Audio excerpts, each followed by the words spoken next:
All right, Albert, wake up. Time to make it happen. Hello, America, and welcome back to The Growing Show. The Growing Show is a talk show of growth and development. Hopefully, in this space, through storytelling, we can learn from one another. I'm your host, Isabel. Hey there in the back. Hey. And let's get into the theme song. It's the Grow Show, the What Do You Know Show, the show dedicated to trying our best. Won't you join me and learn from our own lives and share with each other and care for each other and learn to apologize? And it might hurt, but it is worth it at The Growing Show. Welcome back to The Growing Show, everybody. If you are new here, welcome. Always good to have new faces that I can't see, but can feel. And if you are old here, please, I am once again asking, share this video. Share it with your friends, your family. Share it with your loved ones. Share it with your hated ones. Share it with your hairdresser. And you might be thinking, I'm not close to my hairdresser, but let me invite you into a relationship with them. My hairdresser, Janelle, is one of my favorite people. And in college, she would send me care packages. And my friends would be like, you get care packages from your hairdresser? And I would be like, you aren't close with your hairdresser? Anyways, share the video. Please like, subscribe, comment, interact with me. It is a huge help when you do that. I'm wearing this frog shirt, and I'm wearing this today because my brother finally cracked the code on my sense of humor. And my brother's always known my sense of humor, but today he sent me a frog meme. And that sort of intimacy is so important to me. Yeah, there's just not words for it. Thanks, Joe. In other news, the gift off with Christopher continues. I know for my birthday, I told you he got me rosemary. And when I had the priests over for dinner on Saturday, I made rosemary bread. Because you know, when you're having 6 people over to your house, you think, I've never made bread before. Why don't I just make some bread? It's harder than it looks. But I made the bread with rosemary and gave it to Christopher and the other priests. So the gift off continues. And speaking of, let's get into the snack for today, which is that bag of rosemary. This looks illegal. I could have chosen a better container, but it smells so good.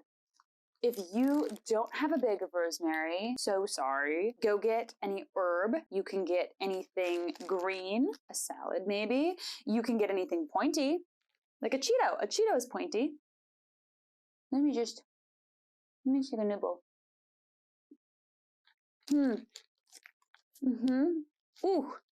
that has a kick at the end. I take it back. Please don't go get an herb. Those are only for seasoning things, but it does smell good. Misleading. Okay, if you would like to get a snack, go and get it now. And if not, here is something to entertain you while you wait.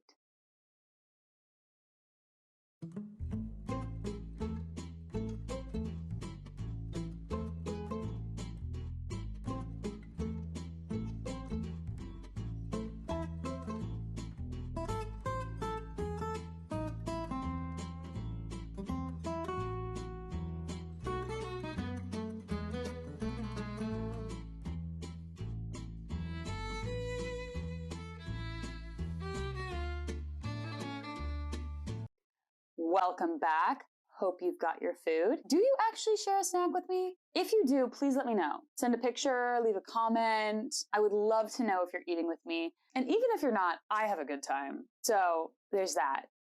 Let's get into the story for today, shall we? I know I say this every week, but this story I think is going to be very special. It is from my friend Tim. You know, I don't know necessarily his story because I haven't read it yet. But considering how much I love Tim, I think I'm going to love his story. Let's get into it. I'll call this story The Ballad of Harambe. I know what this story is. You may laugh, you may cry, or you may think I was just being a dumb teenage boy, but here it is. For some context, it was my senior year of high school, and being one of the elected class representatives, I was tasked with deciding a theme for our grade's homecoming, along with the other representatives. For those not familiar, a certain gorilla who used to call Cincinnati home had become quite a sensation at the time. Being the person that I am, I thought it would be awesome to have the said gorilla as our mascot. It became clear, though, early in the process, that this was going to be a big deal.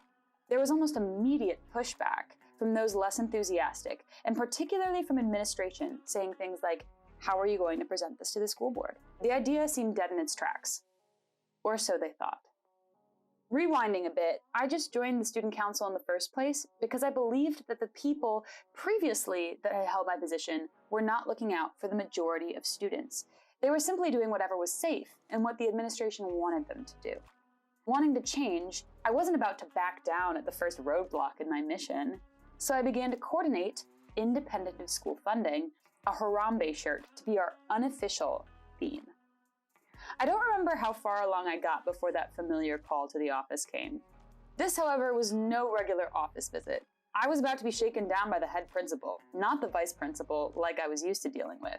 And both of the advisors for our grade essentially told me that this idea was ridiculous and inappropriate. I was presented with an ultimatum. I could either cease coordinating this unofficial theme or be removed from my position as class representative. I thought to myself, I'm here to do what my classmates want. I'm here to be the voice of the people that haven't been listened to do what was right, no matter how ridiculous. But I realized continuing to do what I set out to do, I had to get the unstoppable Harambe train off its tracks. I had to keep being a voice for students that weren't normally represented in that setting. I honestly cried in that office, feeling so strongly in that moment that I was forced to compromise my own integrity. It ended up being some sort of non-theme, and we made shirts that were just vaguely homecoming. But many people did end up getting Harambe shirts anyway, and I took much satisfaction as dressing up like a gorilla at our homecoming game. I wasn't sure if I did the right thing at the time. Now, thinking retrospectively, it was one of the best decisions I ever made. If it wasn't for that decision, I would have never made the friends that I did, or be able to grow as the person that I did during that year. I might not even be on the path that I'm on now. I'm not sure if there's a clear lesson in this story, but if I could give a couple moments of growth, I would say, don't be afraid to engage, to initiate change at times when it seems easier not to engage, or complain, or withdraw. It is essential that we have people that really care about being involved in making things better. Also, people will surprise you. I never would have thought that I have the relationships I do now. I mean, I used to hate the student council teacher, and I thought those involved, like his daughter, were stuck up. And they kind of were. But he is now my only former teacher that I have contact with. Not to mention, I never would have written this if I was still friends with my fellow classmate and his daughter, Isabel. I love your show. Tim.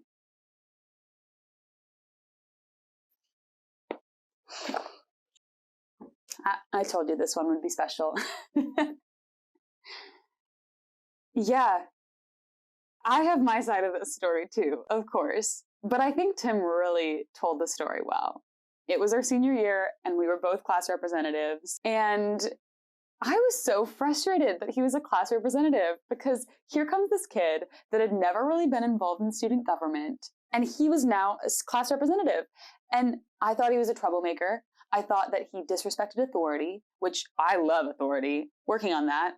And I was just so frustrated that he was there and he was making such a problem with the Harambe theme.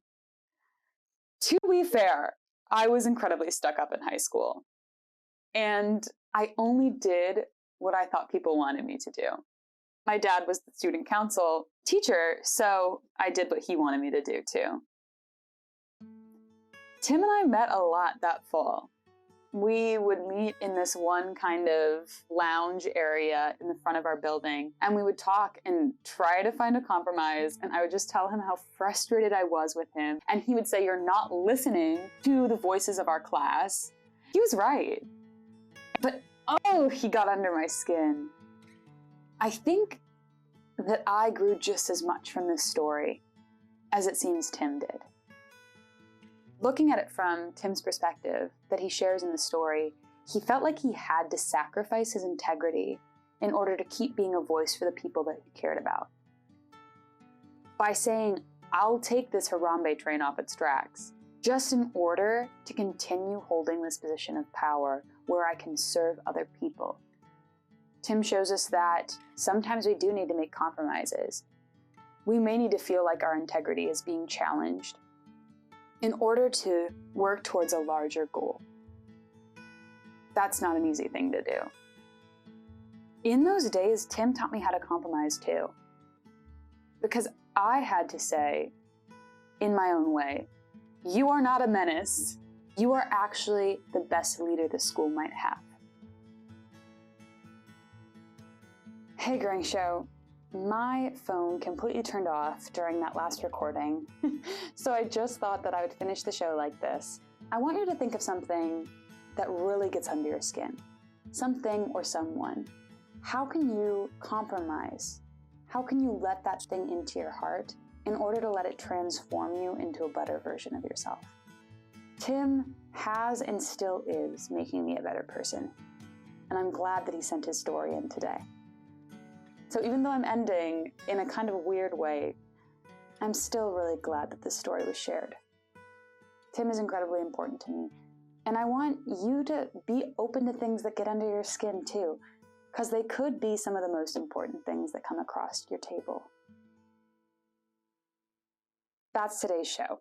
I'll wrap it up quick. If you've got a story like Tim's, send it to thegrowingshow@gmail.com. I'm running out of stories, so please send them. Thank you again, Tim. All of my love to you. And that's the show. I may not know much.